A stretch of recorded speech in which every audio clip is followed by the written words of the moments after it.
After nearly 2 decades, we finally got an Epiphone version. Welcome back, Troglodytes, to your daily dose of guitar information, the Trogly's Guitar Show. Hendrix has returned to the Epiphone and Gibson branding. This time, they decided to recreate Love Drops within the high-end Epiphones that they've been making. Not gonna lie, this completely came out of left field to me. I was completely surprised by it, but it kind of makes sense. It fits with our fall theme. You've got some flowers, and it reminds you of like dressing up as somebody for Halloween. They're just trying to get right on top of that. But this is the first time this model has been affordable outside of custom commissioning an artist to paint some other Epiphone and or Gibson Flying V. So if you're not familiar, this is Hendrix's second most famous guitar, in my opinion anyway, because usually when you think Hendrix, you think about his Stratocasters, then you think about his Flying V, but don't forget about his 1969 custom Flying V that there was a 1991 Hall of Fame edition recreation of, as well as a recent Custom Shop iteration that they also partnered with an SG Custom that he used on occasion. Outside of that, we just had Gibson's short foray with trying to create imported Stratocasters as well as a Gibson version. But if you're a Hendrix fan, you can have a little bit of Gibson and Fender in your collection. But this one is known as Love Drops. Why is that? It's because it says so right over here. This originally started life as a tobacco sunburst, but Hendrix had it refinished in black and he used nail polish to paint on our psychedelic artwork. He kept it for a few years and then that guitar took a big journey. But if you want to learn more about that story, feel free to check out this video when I documented the first time Gibson did these recreations in the Custom Shop back in 2006. And I actually still have that guitar, so we can do an A-B comparison.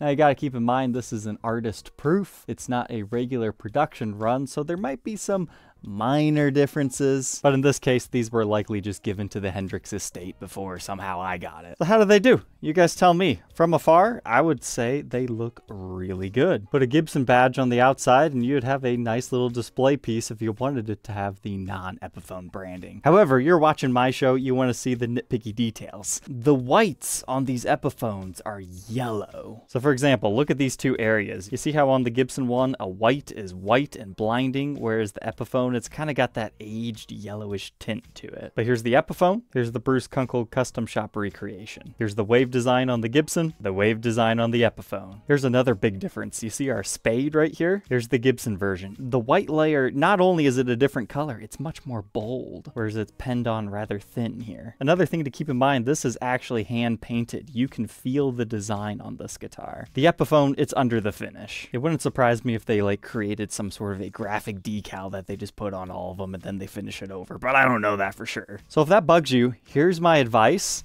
You have the template. Go get the nail polish and just do it yourself again if you need the texture and the correct color schemes. But they gave you the witch hat knobs, they gave you the Maestro Vibrola, you've got the nylon saddles on something that looks like an ABR1 bridge. It's still post-mounted, so not the exact same as the Gibson version. But get this, they loaded it with custom buckers. Nice, that's Gibson Custom Shop stuff. The initial run came with 57 classic pickups, so that could be seen as an upgrade to some people. I like both sets of pickups, so it's whatever for me. Now, if you look at the headstock shape, it does seem ever so slightly different, but it's still a 3-screw truss rod cover with your double-ringed Clusons, and they are vintage in style. And I guess if you really want to get in their face, another thing I'm noticing is look at your 12th fret inlays. This one seems to be just a little bit farther apart, but to mimic the original, the Custom Shop actually uses acrylic dot inlays, whereas Epiphone knows they're not going to do everything correct, so they upgrade you to real mother of pearl over here, which is great, but you also have an Indian laurel fretboard versus true rosewood over here. Flipping over to the backside, my artist proof is actually a dark burgundy color. It's not really black. I don't believe I ever got confirmation if that was just part of the artist proof series or if that's how they all were. But take a look at the heels. The late 60s Vs have this interesting heel design, and there was an attempt to make it look similar on the Epiphone. Is it the exact same? No. In fact, check out how much of a shelf the Gibson Custom Shop version has, whereas it's barely existent on the Epiphone, but at least they made an attempt. I would say the Epiphone's body looks just a smidge wider, but pay close attention to this area right here. It's like super big, whereas it slopes off much quicker on the Custom Shop. So is it a one-for-one recreation?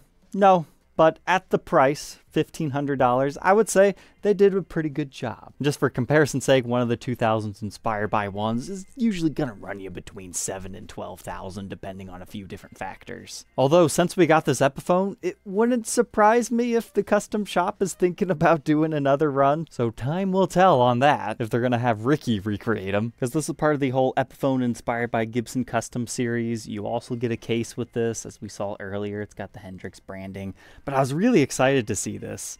The original custom shop ones had this blue interior. Now this isn't the same crushed velvet material as before, but they paid homage to that with some blue. As far as case candy, just your regular Epiphone stuff. You've got the stickers, decals, owner's manuals in there. Looks like we get a truss rod tool on this one, some silica packets, and a case key. And for historical preservation, the original box tag, as well as the price slip. But let's go ahead and throw it onto the workbench to verify its specs, and then judge it for itself. I'm done comparing. Let's see what the Epiphone offering gives us.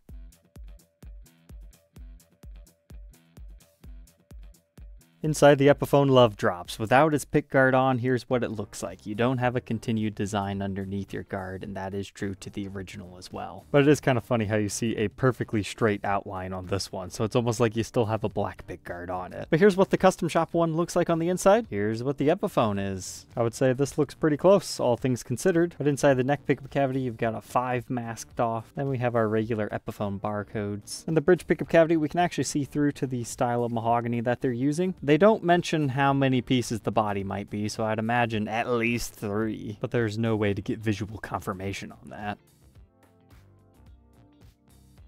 But this is a QR code that would take you to the product page, and this is actually our serial number. And that continues into a channel route right here, and the wire right here actually comes off into here to ground off our tailpiece, which in this case is a tremolo unit. How these work is you put the ball end of the string there, and then you bend the metal using this bar. They're not the best for tuning stability, but if you lubricate everything up nicely, you can usually get a nice light warble effect. But most importantly, they look cool, and are part of that early 67 charm. But now the electronics. Was Epiphone lying? Nope. You do indeed have custom buckers in here. So if you think $1,500 for an Epiphone is expensive, I'm with you there. However, here's what these pickups cost if you want to buy them separately. Pretty much a third of the value of this guitar is attributed to those. And Epiphone does have other Flying Vs out there if you'd rather not have the high-end electronics in them. The Inspired by Gibson Custom Shop series are for the guys who want a fully souped up one straight out of the box. They're not going to be for everyone. As far as our wiring, yep, those look like 500K CTS pots to me. And the solder work seems to be pretty good. And you can see our output jack right there. I thought the bridge was kind of interesting. So we do have posts in it, just like a Nashville style. However, here's the actual piece itself. So the screw and the thumb wheel here are actually independent of each other. So it's kind of like you're screwing it into the body. So you can set that to whatever height you want. Say this is poking your hand because the bridge is too low. You can continue to screw that down and move this independent of each other to do whatever setup you want. But then the bridge itself looks like this, B2 branded on the back. And I'd make the argument that the nylon saddles they're using on this more so just looks like white plastic as opposed to the more slightly opaque versions on the custom shop. Let's face it, those would be really easy to swap in. But moving on from our mahogany body, we do have a one-piece mahogany neck. That is an advertised spec. That's something else that you pay a little bit of a premium for. But again, the Laurel fretboard. Now, full disclosure, I did go ahead and do a light polishing to the frets. I just thought they needed a little bit more straight out of the box. I did just now notice something. There's a small impression on the fretboard right there. Is it going to affect playability? No. But thought I'd point it out. But I really like that they're using real mother of pearl dot inlays. It's just a nice little feature that they're doing on these Inspired by Gibson Custom Shop models. However, they are not replicating the neck profile of a 67 style Flying V. It's a full 1.7 inches over here, increasing to 211 by the 12th, 0.82 first fret neck depth, and 0.91 by the 12th. Here's the neck profile at the first fret and the 12th fret. That is weird. It's pretty much an asymmetrical neck profile. The treble side gets carved off more, whereas the bass side's rounded. I took this measurement 3 times just to make sure I wasn't doing something wrong. I would imagine they changed it because the really skinny nut width is not for everyone, like the Custom Shop's 1.61. I know that doesn't sound like a lot, but 1.6 versus 1.7 is a huge feel difference, especially by the time you get to the 12th. It's just 2 up here, so a good 1/10 of an inch off. So we've got 0.88 first fret and 1 by the 12th over here. So all in all, this is a much wider feeling neck. So definitely something to consider if you have the budget for both and are just trying to figure out which one works best for you. Now moving on to our headstock. Earlier I said you could just get a different Gibson badge and put it on there if you want. Remember, that's for display purposes. We're not saying make a counterfeit, try to sell it for $8,000. That's always been my favorite thing about flying Vs is, all things considered, they're very similar between the Epiphone and Gibson branding. Like, sure, are there small, minute differences? Yes, but it's not like the Les Pauls where they use the metric style pickup rings. This just has the pick guard, so everything looks right at first glance over here. And I was impressed to see they actually got the small nitty-gritty detail of using black screws for your pick guard correct. I applaud them for that. But if you're ever buying the Gibson version and you want to make sure it's not a converted Epiphone, just look at your truss rod style. That's easy enough to look and go, nope, that's not right. Among other things that we'll see on the backside of the headstock. Here's a look at our Epiphone truss rod cover. It's actually 3-ply with a single black layer in between the 2 white. Now I've got it all strung back up. I noticed something that I think Epiphone needs to correct. Remember how I was saying that it looked like there was a black pickguard on here? Ever since noticing that, look, the design is cut short. When Hendrix painted his, it all went to the edge because he was painting it with the guard on, presumably. And stuff like this, you know, every brush stroke is going to be different, so I can look past that, but the Gibson version does not have that blank line. So whatever they're using to put this design on, I think they need to just slightly tweak it so this runs just a tad underneath your pick guard there to make sure that there's no visible gaps. But then again, I'm not even sure if I would have recognized it had I not torn it apart. I don't think that's going to be a deal breaker for most people, but as an attention to details guy, that bugs me now that I've noticed it.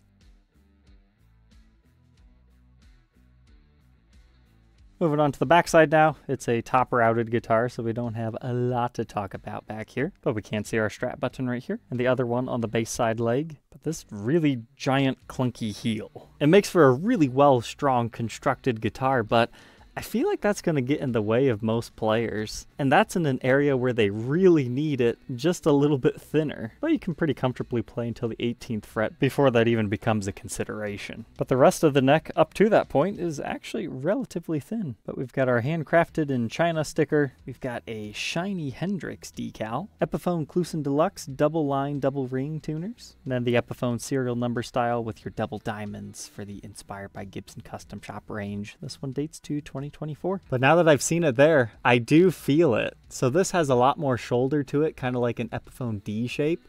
But then over here, it's completely sculpted down. That is unique. What's kind of cool about our Indian Laurel fretboard is in person, it just kind of looks like wooden binding. And I forgot to point this out earlier. It looks like they might have rolled the edge of the fretboard just a tad, and that makes it reflect the light in a different way. So it almost looks like it has binding, but no, this is an unbound model. But all said and done, this particular one weighs 7 pounds, 8.7 ounces. It feels like 1.5 pounds heavier than the Gibson Custom Shop one, but remember, things will vary example to example. This could be a particularly heavy or light one, I'm not sure. But now that we know all about its specs, it's time to plug it in and hear how these custom buckers sound. Alright, so I was actually wrong earlier. There's 2 strap buttons on this, your regular location and down here.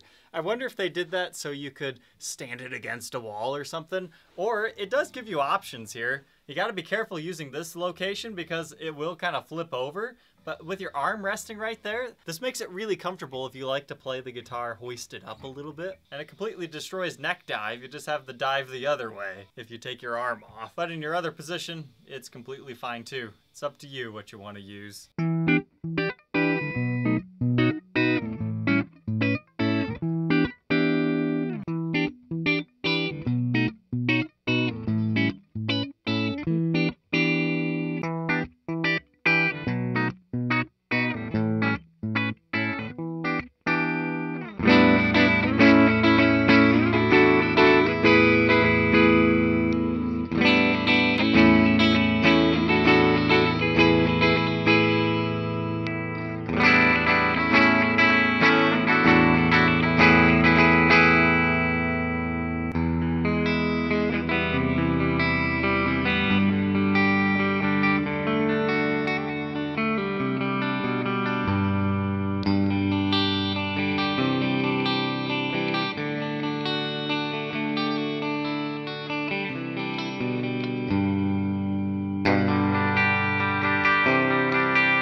Personally, I think this sounds great.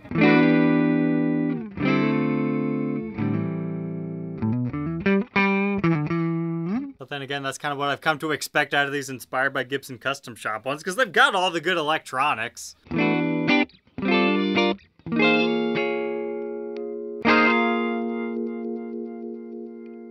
But now it's time for rocker mode.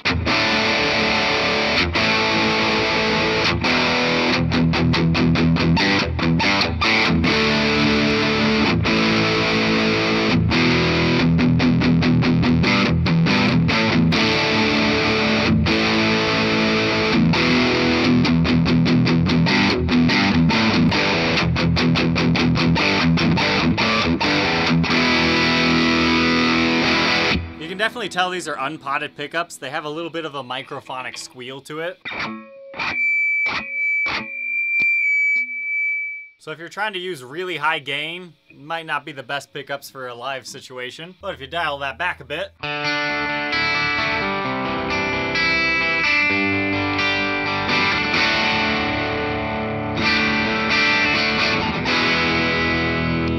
that's where this guitar really starts to shine. I was thinking the neck and middle positions were just way too muddy on that heavier setting, but this sounds nice and vintage.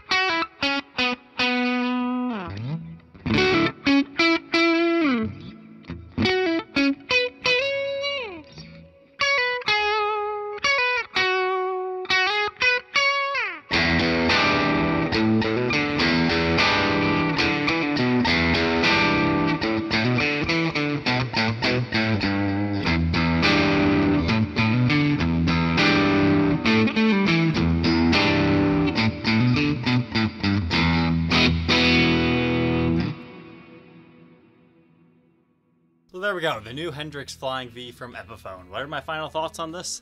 If I had to give it a grade, I would say a B-. It's perfectly acceptable for most people, but if you really want to get nitty-gritty details in their face, there's a few things they could improve, such as the yellowish color to everything that they have. Maybe that was intentional though, maybe they wanted to make it look slightly aged with a clear coat over it. This really needs fixed, and I feel they need to shave the heel down a little bit closer to what they did on the Custom Shop version. However, as a playable guitar, very nice pickups. It has the perfect look if you're in a Hendrix tribute band or something, and it's relatively affordable as far as these guys go. And that whole dual strap button thing was actually kind of a nice surprise. I would have never thought of putting it right there to really hoist it up, but that was more comfortable than I would have believed. So thank you, Mark, for sharing your new guitar with us. If you're interested in having your brand new guitar featured on the show before you get it, you can check out my new Guitar Day program on my website, troglysguitarshow.com. So that's all I have for you guys tonight. Don't forget to like, comment, and subscribe, and we'll catch you tomorrow on the next one. Take care.